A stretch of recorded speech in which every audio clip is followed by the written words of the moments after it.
Still fearfully depressed, still in the grip of my awful dilemma. How was I to achieve a belief in God where that required to stop my drinking? I became more and more morose. I just couldn't see how this corner could be got around. At about 11 o'clock in the morning of the third day, my friend Abby stood in the door. As before, bright and cheerful. I remember being a little suspicious of him. I thought perhaps this time he'd turn on the evangelical heat. But no, he was a prudent man. We chatted about everything excepting drinking. And it finally put me in the position of having to ask him again about those simple principles for recovery. This admitting you were hopeless, well, that wasn't too hard. This getting honest with yourself and another person, well, one could do that. This making restitution for harms done other people. A tough job, but certainly one would try that. Working with others without any demand for money or acclaim. Well, that would be just wonderful. But when he came to the God part, again, I remember a terrible balking and rebellion. He also told me a little bit about his own recovery and what had preceded it. A friend of his, a prominent American businessman, having exhausted all of the cures of note in the United States, had 2 or 3 years earlier taken himself to Europe, where he was put under the care of Dr. Carl Jung. Dr. Jung was one who thought that man was more than $2 worth of chemicals, a bundle of instincts, and a certain amount of intelligence. He thought that man had a soul. Nevertheless, after a whole year's treatment, Hazard again relapsed on leaving the doctor. Returning, he had asked if there was any further hope. He had thought the doctor to be his court of last resort. And Dr. Jung, a great and humble man, said, "Roland, my arm cannot save you. But there is one other resource. That is a spiritual experience.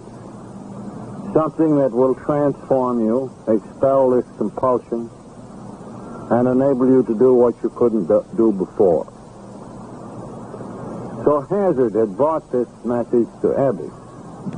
It was much the same kind of a message that I had received from Dr. Silkworth.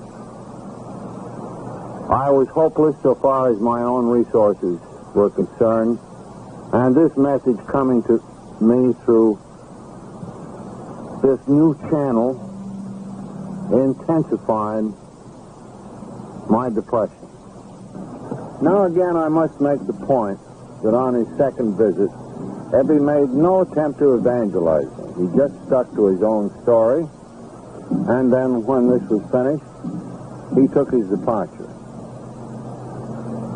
When he went, I sunk into the most unbearable depression that I had ever known. I suppose that momentarily at least, the last vestige of my prideful obstinacy was crushed out. I was just a child, crying alone, very alone, in the dark. For the extremity of this agony, I can find no words. And then I remember crying out, if there is a God, will he show himself? And then came the miracle. The great central experience of my whole life. The room instantly lit up lit up in a blinding glare of white light. I was seized by an ecstasy such as I had never known. It seemed to me that I then stood on a mountaintop where a great clean wind was blowing. I thought to myself, but this is not air, this is spirit. This is the God of the creature. How long I remained in this state, I just cannot say.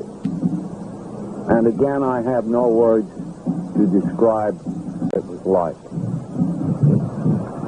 At length, however, I found myself on the bed, but now I was in a new world. A world in which everything was right, despite the wrongs of the world I had been living in. I felt myself filled with the consciousness of the presence of Spirit, of God. A great peace stole over me. And there I lay and reveled in this new and loving consciousness. Yes.